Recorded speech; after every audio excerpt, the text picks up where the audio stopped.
आज का motivational quote, ना संघर्ष ना तकलीफ तो खाक मजा है जीने में, बड़े बड़े तूफान थम जाते हैं जब आग लगी हो सीने में। जो आग लग गई है फ्रेंड्स वो बुझने नहीं चाहिए और ज़्यादा से ज़्यादा मेहनत कीजिए। एग्जाम नज़दीक आ गया है और ज़्यादा से ज़्यादा अपने आप को मजबूत कीजिए। जो जितना ज़्यादा थकेगा वो उतनी ही ज़्यादा निखरेगा। दोस्तों आई के स्टेट टू में आपका स्वागत है। देखिए क्लास 10 का सब्जेक्ट यानी साइंस का ऑब्जेक्टिव क्वेश्चन देखेंगे। चैप्टर नंबर 10 प्रकाश का परावर्तन तथा अपवर्तन का MCQ के क्वेश्चन। ठीक है, तो देखिए पहला प्रश्न पूछ रहा है इसमें, तो निर्वात में प्रकाश की चाल होती है, तो निर्वात में प्रकाश की चाल होती है 3 × 10⁸ मीटर पर सेकंड। इसको याद रखना है, मोस्ट इंपॉर्टेंट क्वेश्चन है। जितना क्वेश्चन लिया गया सभी एग्जाम की दृष्टि से महत्वपूर्ण है। दूसरा क्वेश्चन पूछा है समतल दर्पण द्वारा बना प्रतिबिंब होता है, तो समतल दर्पण द्वारा बना प्रतिबिंब कैसा होगा? सीधा होगा, आभासी होगा, वस्तु सरकार बराबर होगा। ठीक है, इसका राइट आंसर हो जाएगा। और इसका उपयोग क्या होता है? खुद को देखने के लिए समतल दर्पण का उपयोग किया जाता है। और प्रकाश के देखिए प्रकाश के परावर्तन के कितने नियम है? 2 नियम। आपतित किरण, कोई प्रकाश के देखिए 2 नियम है, आपतित किरण और परावर्तित किरण, इसको याद रखना है। दूसरा नंबर पूछा गया क्वेश्चन है। ठीक है, देखिए दूसरा क्वेश्चन नंबर 4 देखिए परावर्तन के कितने नियम लागू होते हैं? परावर्तन के नियम लागू होते हैं। परावर्तन नियम क्या लागू होगा? देखिए जितना पृष्ठ सतह मतलब चमकदार सतह है सभी जगह लागू होगा। अवतल दर्पण बोलो, उत्तल दर्पण बोलिए, समतल दर्पण बोलिए, यह सभी पृष्ठ सतहों पर, सभी परावर्तक पृष्ठों सतहों पर जो चमकदार सतह है वहां क्या होगा? परावर्तन के नियम लागू होगा। चलिए नेक्स्ट क्वेश्चन देखते हैं। गोलीय दर्पण के ज्यामितीय केंद्र को क्या कहते हैं? उसे ध्रुव कहते हैं। देखिए गोलीय दर्पण है, अगर इसको हम पूरा इससे कर दें तो ये क्या हो जाएगा? गोलीय दर्पण। तो गोलीय दर्पण के ज्यामितीय केंद्र को क्या कहते हैं? ध्रुव कहते हैं। गोलीय दर्पण के, गोलीय दर्पण है, ये गोलीय दर्पण है। ये गोलीय दर्पण के ज्यामितीय केंद्र को क्या कहते हैं? ध्रुव कहते हैं। ऑप्शन नंबर क्या हो जाएगा? Option number P. ठीक है, ध्रुव। नेक्स्ट क्वेश्चन देखिए, किसी गोलीय दर्पण की फोकस दूरी उसकी वक्रता त्रिज्या की क्या होती है? आधी होती है। किसी गोलीय दर्पण की फोकस दूरी, देखिए किसी गोलीय दर्पण है, ये पूरा गोलीय दर्पण है। ठीक है, ये पूरा गोलीय दर्पण है, उसकी वक्रता त्रिज्या मतलब क्या होगा? आर यहाँ से है, इसका आर यहाँ से पूरा इधर भी आर आ जाएगा, इसका आधान हो जाएगा, तो इसकी वक्रता त्रिज्या की क्या हो जाएगी? आधी होती है। देखिए पूरा जो है पूरा व्यास होता है गोला का, तो देखिए त्रिज्या आर आधा हो गया, इसलिए क्या हो जाएगा? आधी होती है। नेक्स्ट क्वेश्चन देखिए, गोलीय दर्पण की फोकस दूरी एवं उसकी वक्रता त्रिज्या में क्या संबंध है? ये संबंध होता है R = 2F। R = 2F, यही तो संबंध होता है किसमें? गोलीय दर्पण की फोकस दूरी, ये फोकस दूरी और उसकी वक्रता त्रिज्या में क्या संबंध होता है? R = 2F। R = 2F, ये हमेशा याद रखना है। चलिए नेक्स्ट क्वेश्चन देखते हैं। एक गोलीय दर्पण की वक्रता त्रिज्या 20 सेंटीमीटर है, तो उसकी फोकस दूरी क्या हो जाएगा? तो फोकस दूरी क्या होगा? अभी सूत्र देखे R = 2F होता है, इसमें गोलीय दर्पण की वक्रता त्रिज्या 20 सेंटीमीटर दिया है। तो देखिए वक्रता त्रिज्या यानी दिया हुआ है, इसको मिटाते यहाँ लिख देते हैं। वक्रता त्रिज्या R = 20 सेंटीमीटर दिया, सूत्र होता है R = 2F होता है कि नहीं? देखिए हमें क्या दे दिया है? इसमें त्रिज्या दे दिया है, आर बराबर क्या हो जाएगा? 20 सेंटीमीटर हो जाएगा। देखिए गुना में नीचे आ जाएगा, भाग में इधर आया कट गया, 10 सेंटीमीटर कितना हो जाएगा? 10 सेंटीमीटर, इसका राइट आंसर हो जाएगा। ठीक है, चलिए देखिए नेक्स्ट क्वेश्चन देखते हैं। उस दर्पण की इसका आधा कर देना। ठीक है, अगर यहाँ 20 था 10 कर देना, किस अगर ऐप पूछेगा तो उसको सिंपल है, आधा कर देंगे। उस दर्पण की फोकस दूरी क्या होगी? फिर फोकस दूरी पूछ रहा है, इसको 32 सेंटीमीटर है तो उसको 16 सेंटीमीटर उसको आधा कर देंगे। चलिए देखिए नेक्स्ट क्वेश्चन देखते हैं 10। यदि ऐप का मान 12 सेंटीमीटर दिया है तो आर का मान क्या होगा, तो आर का मान देखिए इसका दोगुना करेगा। इसमें क्या बोल दिया गया है, एफ निकालेंगे तो इसका दोगुना कर दो, 12 दूना 24। क्यों, क्योंकि होता है, अभी देखो आर इक्वल टू क्या होता है 2f होता है ना, दोगुना होता है। आर का क्या होगा, एफ दोगुना होता है, इसे दोगुना कर देंगे 20 सेंटीमीटर हो जाएगा, यहाँ 12 सेंटीमीटर हो जाएगा, 12 सेंटीमीटर इसलिए 24 सेंटीमीटर हो जाएगा। ठीक है, इसका क्या हो जाएगा 24 centimetre, R equal to F. ठीक है, सूत्र में बैठा के। चलिए नेक्स्ट क्वेश्चन देखते हैं। यदि एफ का मान 16 सेंटीमीटर है तो आर का मान क्या होगा, दोगुना हो जाएगा इसका, 16 दूना क्या हो जाएगा 32, सिंपल है। चलिए नेक्स्ट क्वेश्चन देखते हैं। अवतल दर्पण की फोकस दूरी होती है, याद रखना है सर, अवतल दर्पण की फोकस दूरी कितना होती है, ऋणात्मक। अवतल दर्पण की फोकस दूरी ऋणात्मक, अवतल दर्पण की फोकस दूरी ऋणात्मक, उत्तल दर्पण की फोकस दूरी क्या हो जाएगा, धनात्मक। अवतल पूछे तो ऋणात्मक, उत्तल पूछे तो धनात्मक। चलिए नेक्स्ट क्वेश्चन देखते हैं। अवतल दर्पण से परावर्तक के बाद किरण किस बिंदु से होकर गुजरती है, सो सिंपल, एफ से गुजरेगी। देखिए ये अवतल दर्पण है, ये क्या है, अवतल दर्पण है। ठीक है, अवतल दर्पण मान लो कोई प्रकाश की किरण यहाँ से आ रही है, दर्पण के टकराने के बाद कहां से गुजरेगी, फोकस से। कहां से गुजर रही है, फोकस से। कहां से गुजर रही है, फोकस से। किसी दर्पण से वस्तु को कहीं भी रखने से वस्तु के बराबर आकार का सीधा प्रतिबिंब बनता है तो दर्पण होगा, वो समतल दर्पण में होता है। अभी पढ़े तुरंत, सीधा आभासी और बराबर वस्तुओं का आकार के बराबर बनेगा, कहीं भी रखेंगे तो उसका दर्पण बनेगा समतल दर्पण में। यानी किसी दर्पण से वस्तु के कहीं भी रखने से वस्तु के बराबर, वस्तु के आकार के बराबर सीधा प्रतिबिंब बनता है, तो क्या हो जाएगा इसका, समतल दर्पण, याद रखना। चलिए, किसी दर्पण के सामने किसी वस्तु को कहाँ रखा गया है जिससे उसके समान आकार का उल्टा प्रतिबिंब बनेगा, तो वक्रता केंद्र पर रखा गया है। कहां पर रखा गया है, वक्रता केंद्र पर, यानी वक्रता केंद्र पर, यानी सी पर। ठीक है, वक्रता केंद्र पर। चलिए नेक्स्ट क्वेश्चन देखते हैं।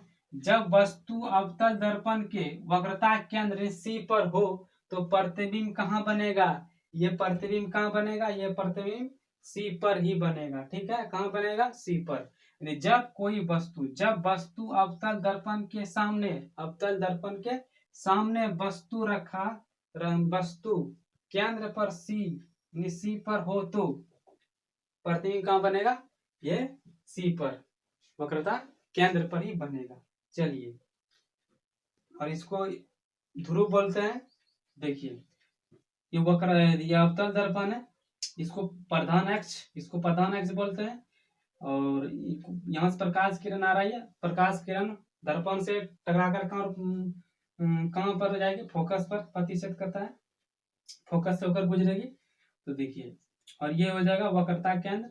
तो एफ ध्रुव और फोकस के बीच को दूरी क्या कहता है, फोकस, एफ कहते हैं। ठीक है, और वक्रता केंद्र और ध्रुव के बीच की दूरी को त्रिज्या कहते हैं। उसे क्या, त्रिज्या कहते हैं। पी से हो गया त्रिज्या, और एफ पी हो गया कौन से, फोकस दूरी। ठीक है, चलिए नेक्स्ट क्वेश्चन की ओर बढ़ते हैं। देखिए नेक्स्ट क्वेश्चन बोल रहा है, किसी बीम का अवतल दर्पण द्वारा बना प्रतिबिंब आभासी, सीधा तथा बीम से बड़ा पाया गया तो वस्तु की स्थिति कहाँ होनी चाहिए, तो ऑप्शन नंबर इसका क्या हो जाएगा, दर्पण के ध्रुव तथा मुख्य फोकस के बीच होनी चाहिए। क्वेश्चन फिर से समझ लीजिए। बोल रहा है किसी बीम का अवतल दर्पण द्वारा बना प्रतिबिंब, किसी बीम मतलब कोई बीम का है, अवतल दर्पण द्वारा बना प्रतिबिंब कैसा बन रहा है, सीधा बन रहा है, आभासी बन रहा है, बीम से बड़ा बन रहा है, तो वस्तु की स्थिति कहाँ होनी चाहिए, तो ये दर्पण के ध्रुव तथा मुख्य फोकस के बीच होनी चाहिए। चलिए देखिए नेक्स्ट क्वेश्चन है, किसी दर्पण द्वारा यानी किसी दर्पण से आप चाहे कितनी ही दूरी पर खड़े हो, आपका प्रतिबिंब सदैव आभासी, सदैव सीधा प्रतीत होता है तो असंभव दर्पण है, समतल और उत्तल दोनों दर्पण होगा। ठीक है, क्वेश्चन देखिए ध्यान से। यानी किसी दर्पण से आप चाहे कितनी दूरी पर खड़े हो, कितना ही दूरी पर खड़े हो, दर्पण वहां है, हम कहीं भी खड़ा हो जाए कितनी भी दूरी पर, तो आपका प्रतिबिंब सदैव कैसा होगा, सीधा। अवतल दर्पण अगर द्वारा अवतल दर्पण ड्राइवर के साइड मतलब बगल में रहता है, और वो वस्तु की बहुत दूरी से देख लेता है कि बड़ा कोई वस्तु आ रहा है, उसको हम साइड दे देंगे। तो उसे कैसा देता है प्रतिबिंब? सीधा देता है, सीधा है, सदैव सीधा प्रतिबिंब होता है। तो समतल दर्पण द्वारा कैसा होगा? तो उसका कैसा हो जाएगा? समतल दर्पण अथवा उत्तल दर्पण होगा। ठीक है, प्रतीत होगा। कौन दर्पण हो जाएगा? समतल और उत्तल। चलिए नेक्स्ट क्वेश्चन देखते हैं। कौन सा दर्पण आभासी, सीधा तथा वस्तु के आकार से छोटा प्रतिबिंब बनता है? तो अभी उत्तल दर्पण में हो जाएगा। ठीक है, कौन सी हो जाएगा? उत्तल दर्पण में क्या हो जाएगा? सीधा, वस्तु का क्या हो जाएगा? सीधा बनता है, और आभासी बनता है, और वस्तु का आकार से क्या बनता है? छोटा। तो क्या हो जाएगा? उत्तल दर्पण। ड्राइवर के बगल में रहता है उत्तल दर्पण, छोटा छोटा वस्तु, छोटा छोटा उसका इमेज बनता है। ठीक है, चलिए नेक्स्ट क्वेश्चन देखते हैं। उत्तल दर्पण द्वारा बना प्रतिबिंब सदैव होता है। उत्तल दर्पण द्वारा बना प्रतिबिंब कैसा हो जाएगा? सीधा हो जाएगा बबुआ। क्या हो जाएगा? सीधा होता है। उत्तल दर्पण बना प्रतिबिंब निम्नलिखित में से किस वस्तु में किया जाता है? तो गाड़ी के मिरर में, गाड़ी के मिरर में किया जाता है, गाड़ी के साइड के मिरर में। ठीक है, ताकि कोई भी बड़ी वस्तु मतलब चीज आ रहा है उसको साइड देता है, उसको देख कर ड्राइवर के पीछे सामने लगा रहता है, बगल में। उत्तल दर्पण का उपयोग निम्नलिखित किसके वस्तु में किया जाता है? गाड़ी के साइड मिरर में किया जाता है। ठीक है, और इसका उपयोग, उत्तल दर्पण का उपयोग चश्मा में भी किया जाता है, यानी उत्तल दर्पण का उपयोग कहा जाता है? लेंस में भी होता है ना। जब किसी बीम को किसी अवतल दर्पण के फोकस और ध्रुव के बीच रखा जाता है, फोकस और ध्रुव के बीच जब रखेंगे तो उसका प्रतिबिंब दर्पण के पीछे, दर्पण कहाँ पर बनता है? दर्पण के पीछे बनता है, दर्पण के पीछे बन रहा है। ठीक है, तो अवतल उसका पीछे बनता है, तो यह प्रतिबिंब होता है, तो आभासी होगा और सीधा बनेगा। कैसा होगा?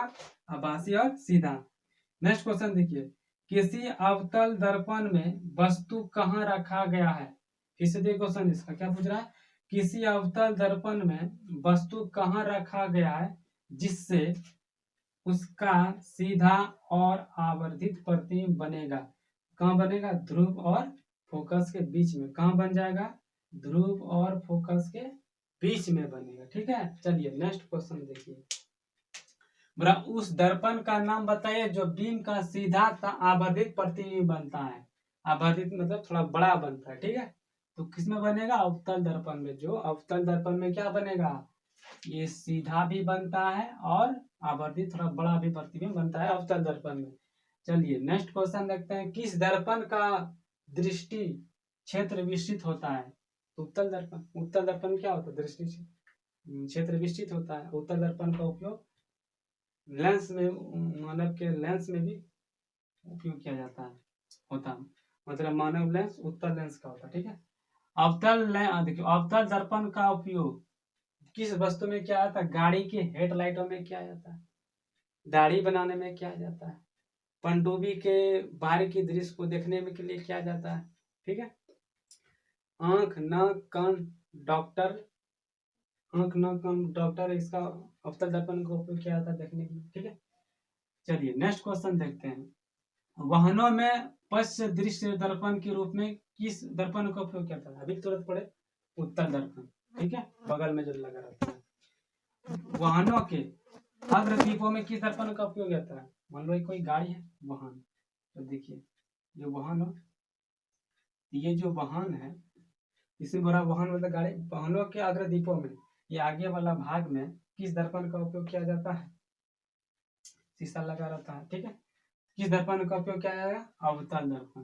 किस दर्पण का? अवतल दर्पण। ठीक है, सौर भट्टियों में किस दर्पण का उपयोग किया जाता है? भी अवतल दर्पण का उपयोग किया जाता है। ये भी इंपॉर्टेंट क्वेश्चन है, इसको याद रखना। चलिए, मोटर चालक के सामने कौन सा दर्पण लगा रहता है? मोटर चालक के उत्तल दर्पण, मोटर चालक के उत्तल दर्पण लगा रहता है। ठीक है, जब चालक पूछेगा मार दो उत्तल।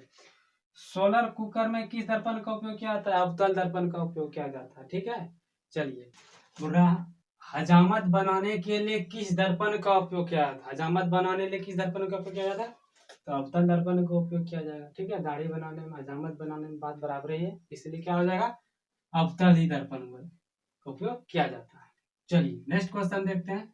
उत्तल लेंस की फोकस दूरी क्या हो जाएगा, धनात्मक। उत्तल लेंस पूछा, उत्तल दर्पण पूछेगा तो दोनों का एक ही हो जाएगा। ठीक है, तो उत्तल लेंस की फोकस दूरी धनात्मक, उत्तल लेंस की फोकस दूरी धनात्मक होता है। ठीक है, दोनों की एक ही हो जाएगा। फिर अवतल लेंस की फोकस दूरी ऋणात्मक, अवतल लेंस की फोकस दूरी ऋणात्मक, अवतल लेंस की फोकस दूरी ऋणात्मक। ठीक है, लेंस में कितने मुख्य फोकस होते हैं, तो दो होते हैं। देखिए लेंस में मुख्य फोकस कितना हो जाएगा, तो दो हो जाएगा।